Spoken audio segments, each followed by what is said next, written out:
Today, I would like to talk about Shohei Ohtani's recent batting analysis and the future Japanese major leaguers.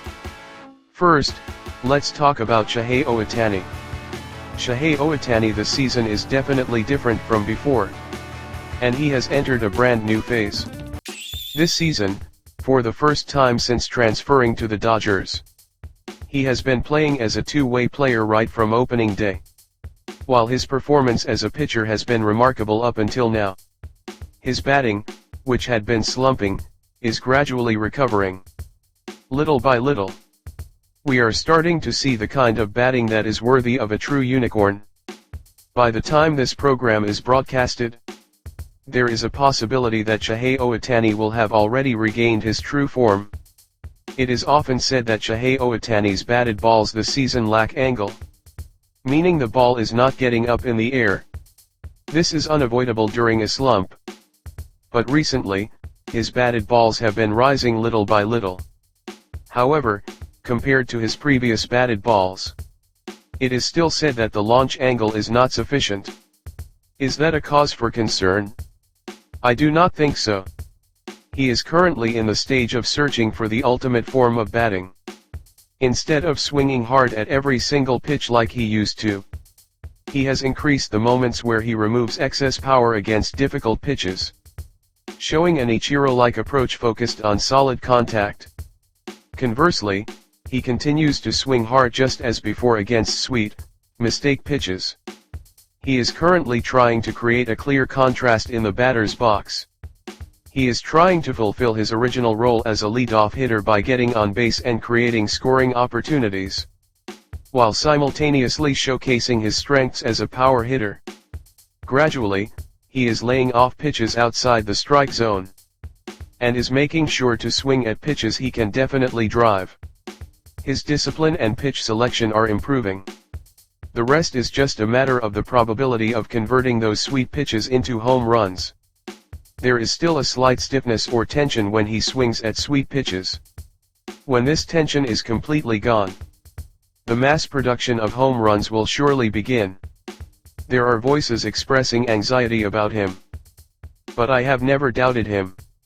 He has not changed at all. As long as he is human, anyone will experience ups and downs in their condition. The point where Shohei Ohtani differs from ordinary players is that when he struggles, he connects that struggle to his next great leap forward. He has experienced a major slump for the very first time in his career. Even when he wanted to hit home runs, he could not hit them. There were many days when he could not even get a single hit. He must have suffered deeply. However, he gradually started to produce hits. He also started to produce extra base hits. All that is left is for him to be able to mass produce home runs, and the completion of the new unicorn will be achieved. When Ohtani's current quality of hits and his inherently possessed power fuse together, he will transform into an even greater hitter than ever before. I am simply waiting patiently for that moment to come. I already know that he will eventually mass produce home runs.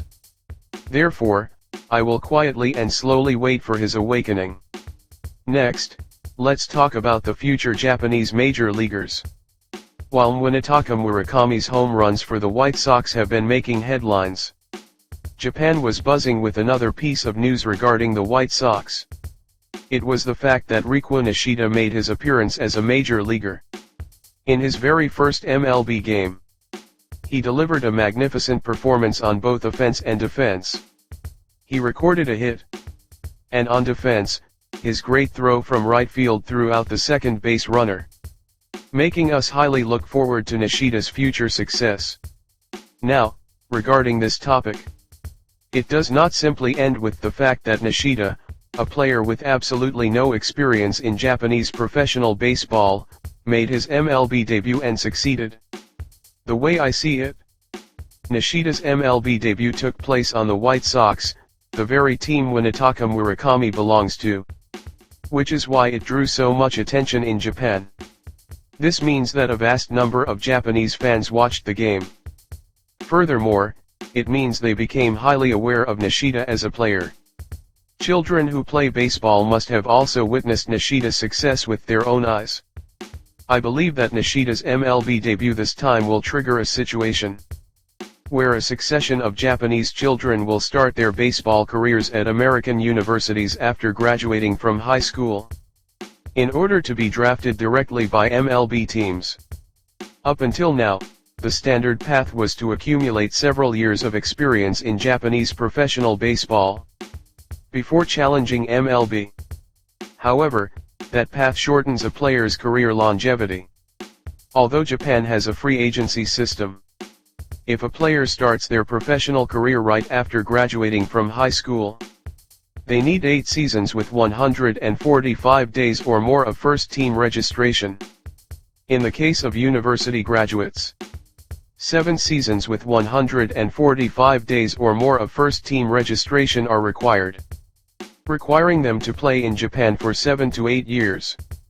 Just because they started their career in Japanese professional baseball is simply too cruel, especially for young talents who dream of challenging MLB. Spending 7 to 8 years of their prime means shaving off half of their athletic life. Another alternative method is the posting system, where a player who has not yet met the requirements for FA rights can challenge MLB at a young age with the approval of their club. However, the players who are allowed to use the posting system are only the absolute top-tier, elite players in NPB. This opportunity is limited to a select few, and not every player is granted the chance to use the posting system. When considering this, children who dream of playing in MLB in the future will likely stop taking the traditional route of challenging MLB after experiencing NPB.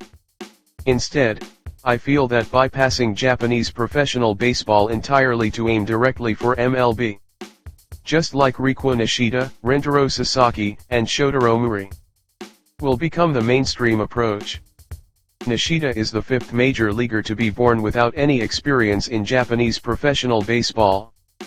But from now on, countless children will shift toward aiming directly for MLB, without ever entering the Japanese professional leagues. Each MLB organization will need to closely pay attention to the baseball skills of Japanese children, and elevate their scouting levels to secure Japanese players who will thrive in MLB in the future. Players like Shohei Ohtani, Yoshinobu Yamamoto, Rikuu Sasaki, and Winataka Murakami exist in abundance in Japan. Which team scouts will lay their hands on these undiscovered diamonds in the rough? I am watching this with great anticipation. That is all for today. Thank you very much.